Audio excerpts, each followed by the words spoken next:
You're listening to an Airwave Media Podcast. What does Sputnik have to do with student loans? How did a set of trembling hands end the Soviet Union? How did inflation kill moon bases? And how did a former president decide to run for a second non-consecutive term? These are among the topics we deal with on the My History Can Beat Up Your Politics podcast. We tell stories of history that relate to today's news events. Give a listen.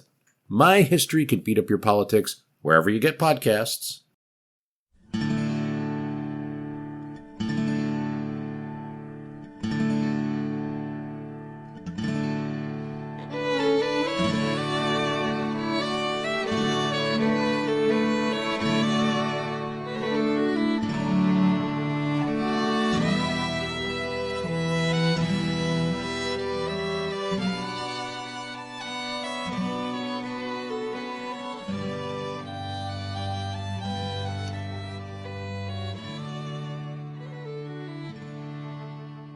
Hey everyone, welcome to episode number 327 of our Civil War podcast. My name is Rich. And I'm Tracy. Hello y'all. Welcome to the podcast. As y'all recall, we used the last couple of episodes to talk about the two Army commanders, Major General George Meade, the commander of the Army of the Potomac, and General Robert E. Lee, the commander of the Army of Northern Virginia. As for the fighting that had broken out at Gettysburg on the morning of July 1st, we said there was actually a lull in the action for a couple of hours after the Iron Brigade drove the Confederates out of the Herbst Woodlot, south of the Chambersburg Pike, and after the fight at the railroad cut, there just north of the road. With that, the fighting along McPherson's Ridge was over for the moment, and the lull in the action lasted through the early part of the afternoon. During the fighting that morning that was taking place there on the western outskirts of Gettysburg, the town's residents had to start to deal with the fact that a battle had broken out on their very doorstep. 10-year-old Gates Fainstock would recall years later that he, quote, could see the fighting off on Seminary Ridge. We were not in direct line of fire, but saw an occasional shell go over the house. Having a good time. Well, from a 10-year-old's perspective, the fighting may have seemed like entertainment, but for residents with a more mature perspective, well, it was shocking and frightening. Sally Broadhead, who left her home west of the Diamond in the center of town, said, "I took my child and went to the house of a friend. As we passed up the street, we met wounded men coming in from the field. When we saw them, we, for the first time, began anxiously to ask, will our army be whipped?" While there were some residents, like Sally Broadhead, who were out and about on the streets, most townspeople remained in their homes, where many started to receive unexpected visitors. Jenny McCreary related how, quote, before we fully realized there was a battle, wounded men were brought into our houses and laid side by side in our halls and first-story rooms. In many cases, carpets were so saturated with blood as to be unfit for further use. Walls were blood-stained, as well as books that were used for pillows. The first public building that was opened for hospital purposes was the Lutheran Church on Chambersburg Street. 40 men were laid in the lecture room and 100 in the church proper, beds being improvised by laying boards on top of the pews. Into all the hospitals our women went freely and gladly to help in the care of the wounded, showing kindness alike to all, seeming to forget that any were enemies. One of my neighbors, who is ordinarily a very retiring woman, was perhaps the first to enter a hospital. Seeing the first wounded men carried into the church, she gathered up old linen and such things as she thought would be needed and went straight away to their relief. As Jenny McCreary's account makes clear, even as wounded men seeking help made their way to private homes in town, at the same time other buildings in Gettysburg, like the Lutheran Church, were quickly transformed into military hospitals. According to Federal Surgeon A.S. Cox of Cutler's Brigade, he commandeered, quote, a large hotel on the north side of the town, opposite to the railroad depot, for a hospital. At the time we took possession of the building, it was filled with guests, and no one seemed to expect much of a battle. But in a very short time the wounded were brought in great numbers, and the guests and proprietors left without much order in their going, leaving us in quiet and undisputed possession. The trickle of wounded men that made their way into town beginning on Wednesday morning would soon turn into a stream and then a flood as the fighting started up again and intensified that afternoon. Before the fighting was over 2 days later, not just homes and buildings in Gettysburg would be overrun with the wounded, but in the surrounding countryside, houses and barns and places like the county almshouse buildings outside of town would be turned into aid stations and hospitals and packed often to overflowing with the bloody, broken bodies of the thousands upon thousands of wounded men, whose care we'll talk about in more detail in a future episode.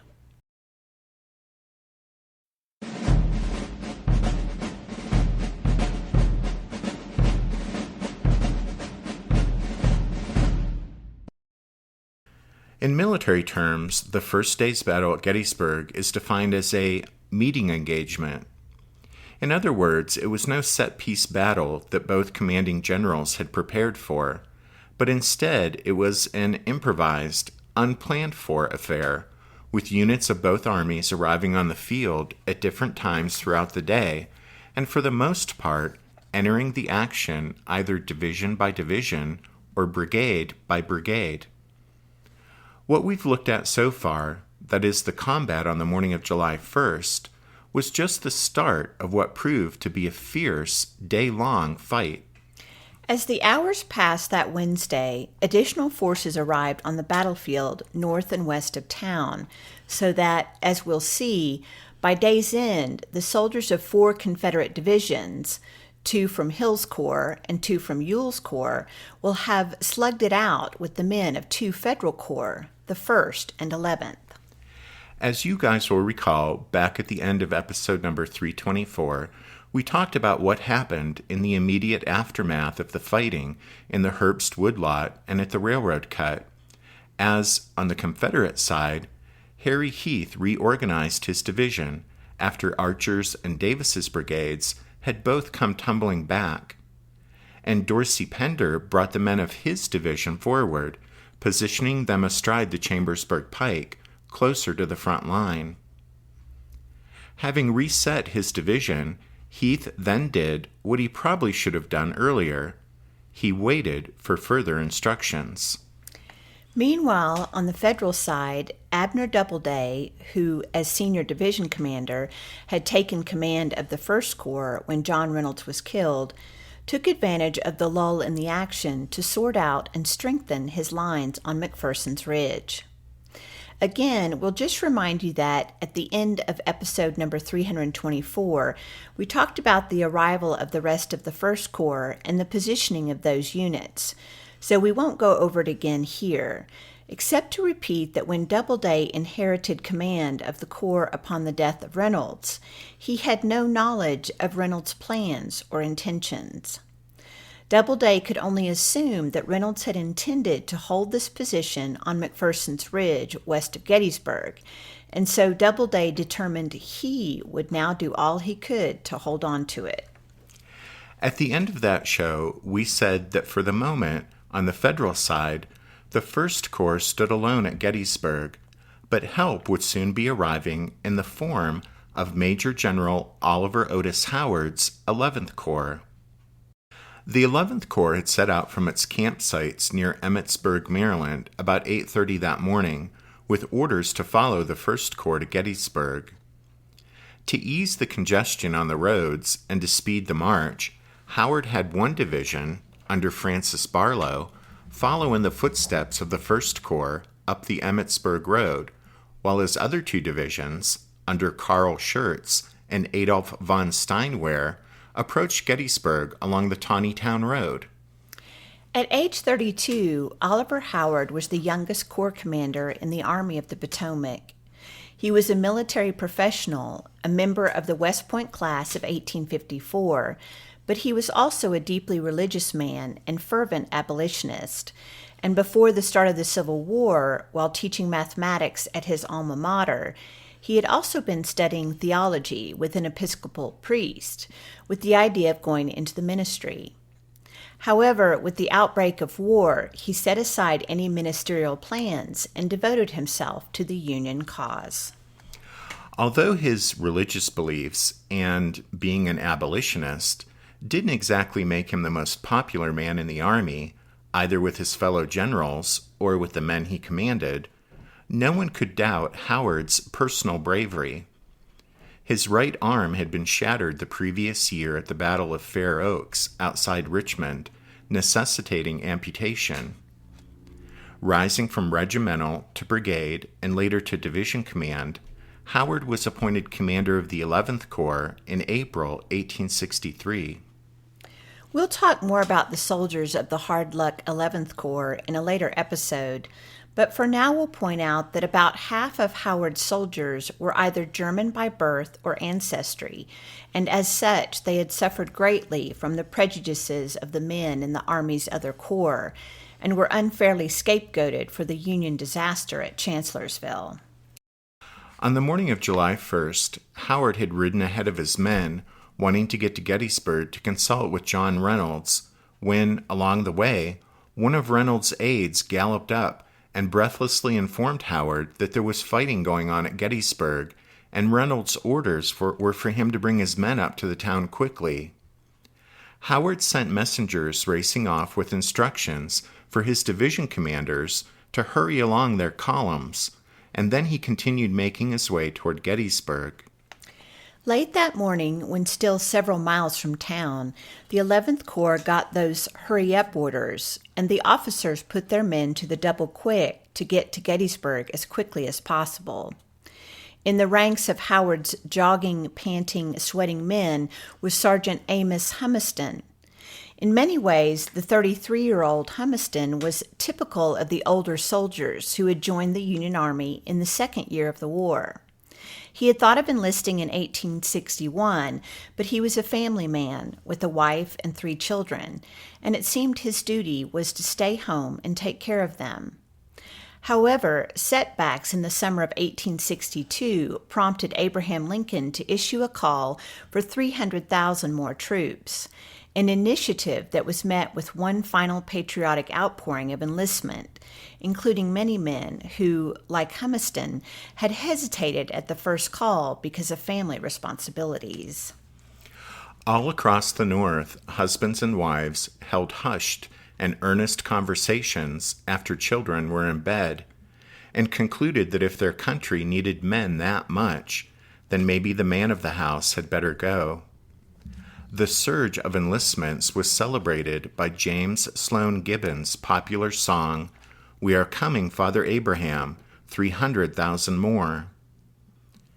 In the song, Gibbons has his poetic recruits declare, "We've left our plows and workshops, our wives and children too." Amos Humiston left his harness maker's shop in Portsville, New York, in the western part of the state, and said goodbye to his wife, Philanda, and his children. Frank had turned 8 years old that spring. Alice was 6. Fred was 4. On July 1st, Amos carried a photograph of the 3 children in his pocket as he hustled along toward Gettysburg in the ranks of the 154th New York. That photo was his prized possession. Philanda had sent it to him less than 2 months before. In reply, he had written to her saying, "It pleased me more than anything that you could have sent me. How I want to see them and their mother." As we record and release this episode, it's Father's Day, and there are probably many fathers listening to the show who can relate to Sergeant Humiston's yearning to see his wife and children again. But on that hot, sultry July morning, Amos Humiston's dreams of seeing his family again would have to remain just that, a dream he held close to his heart as he and his comrades in the 11th Corps jogged toward Gettysburg.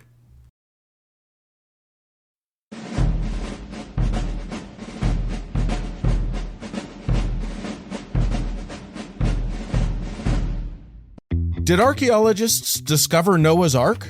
Is the rapture coming as soon as the Euphrates River dries up? Does the Bible condemn abortion? Don't you wish you had a trustworthy academic resource to help make sense of all of this? Well, I'm Dan Beecher, and he's award-winning Bible scholar and TikTok sensation Dr. Dan McClellan, and we want to invite you to the Data Over Dogma podcast, where our mission is to increase public access to the academic study of the Bible and religion, and also to combat the spread of misinformation about the same. But, in a fun way. Every week we tackle fascinating topics, we go back to source materials in their original languages, and we interview top scholars in the field. So whether you're a devout believer, or you're just interested in a clear-eyed, deeply informed look at one of the most influential books of all time, we think you're going to love the Data Over Dogma podcast. Wherever you subscribe to awesome shows. What's something you learned in history class that you feel wasn't the whole truth? Better yet, what's something you didn't learn at all that was omitted completely? That's what I'd like to call redacted history. I believe that all history, no matter how good or bad, needs to be told. There are wars, massacres, battles, and entire historical events that are just not in our school's history books. Have you ever heard of Mary Bowser? I didn't think so. My name is Andre White, the host of the Redacted History Podcast, the place where history's forgotten events, heroes, and villains get their story told, one episode at a time. So come huddle around the campfire with me and get ready to hear the stories that you were robbed of. And get comfortable. We're going to be here a while. The Redacted History Podcast. Real history never dies. Stream the Redacted History Podcast on Apple Podcasts, Spotify, or wherever else you get your podcasts. Even after their officers double-quicked them most of the last several miles to Gettysburg, there would be no rest for the soldiers of the 11th Corps once they reached the southern outskirts of the town. That's because Howard, who had learned that he was now in command of the field after Reynolds' death, had received reports from Buford and Doubleday that a large Confederate force was approaching Gettysburg from the north. Howard decided to send Barlow's and Schurz's divisions right through town in an effort, once they came out the other side, to link up with the right of the First Corps, somewhere in the area of Oak Hill, in order to meet this new threat. Howard kept the 2 brigades of von Steinwehr's division behind to defend Cemetery Hill, just to the south of town, telling Steinwehr, "We must hold this hill." Howard then rode ahead through town with Barlow, hoping to effect that junction with Doubleday's right flank. But he would be too late, because even as the Federal soldiers hurried through the streets of Gettysburg, cheered along by some of the townspeople still out and about, the Confederates of Robert Rhodes' division of Ewell's corps were just then arriving on Oak Hill. Rhodes' division, the largest in Lee's army with 8,000 men, approached Gettysburg that morning from the north along the Newville Road, accompanied by Dick Ewell. When his division was within several miles of town, Rhodes heard the sounds of battle from off to his right. In response, Rhodes veered off cross-country with 4 of his 5 brigades, angling southwest, following the crest of the ridgeline that emerged onto Oak Hill. Meanwhile, Rhodes' 5th Brigade, Georgians, led by George Doles, would continue moving south in order to cover the division's left, until Jubal Early's division, advancing farther east down the Harrisburg Road, could catch up. When they arrived on Oak Hill, Rhodes and Ewell had a commanding view of the morning's battlefield. As we've mentioned previously, if you visit Gettysburg today and make a stop at the Eternal Light Peace Memorial, as you look south, you can take in this same view and appreciate the tactical importance of Oak Hill. When Robert Rhodes and Dick Ewell arrived on Oak Hill, it was during that lull in the fighting that we've mentioned. But they could clearly see Heath's men, backed up by Pender's division, reforming on Hers Ridge, while to their front, they saw Federal First Corps soldiers resetting themselves on McPherson's Ridge and north of the railroad cut. Rhodes and Ewell realized immediately that Rhodes' division had come onto the field squarely on the right flank of the Federal First Corps line. Rhodes' arrival at this spot couldn't have worked out better if he and Ewell had planned it. But then, off to their left, the two generals saw another Federal force racing north through Gettysburg and deploying into lines of battle on the broad, open fields south and east of Oak Hill. This was Howard's 11th Corps arriving on the battlefield. Ewell ordered up Rhodes' artillery under Lieutenant Colonel Thomas Carter, and soon enough Carter had 16 guns wheeled into position on Oak Hill, throwing shot and shell toward the exposed right of the First Corps line, and also over toward the panting, exhausted soldiers of the 11th Corps. It was about this time, 8 miles away in Cashtown, after A.P. Hill had galloped off to find out what was happening at Gettysburg, that Robert E. Lee was talking to Robert Anderson and admitting that without Jeb Stuart and his horsemen, he, Lee, had no idea what was in front of them, whether it was the entire Army of the Potomac or just a part of it.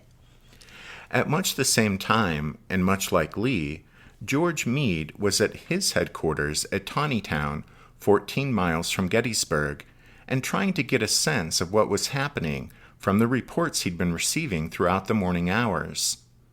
Then, upon learning of Reynolds' death, Meade dispatched 2nd Corps Commander Major General Winfield Scott Hancock to Gettysburg to take command of the forces there and judge whether it was a good place to fight a battle.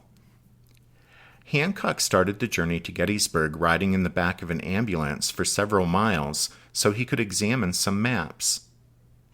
Hancock was well on his way to Gettysburg when the lull in the fighting ended and the battle was resumed, because Rhodes, from his commanding position atop Oak Hill, had reopened the ball.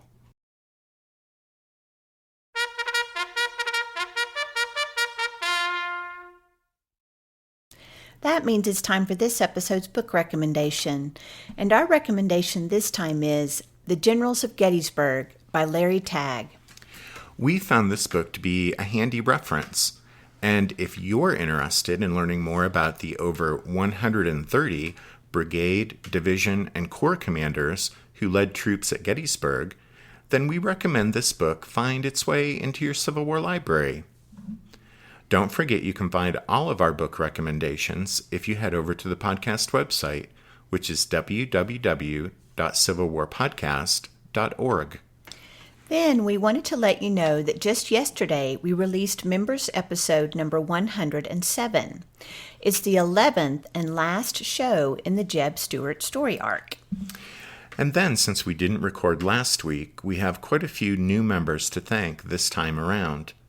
These are folks who have went over to Patreon and signed up for the Strawfoot Brigade to support the podcast. So thanks to Thomas, Mike, Kevin, Neil, and Stu. Bob, Tony, Greg, Stephen, Warren, and Dr. John. Andrew, Jordan, David, Jason, and Dustin. Glenn, Eva, and Sean.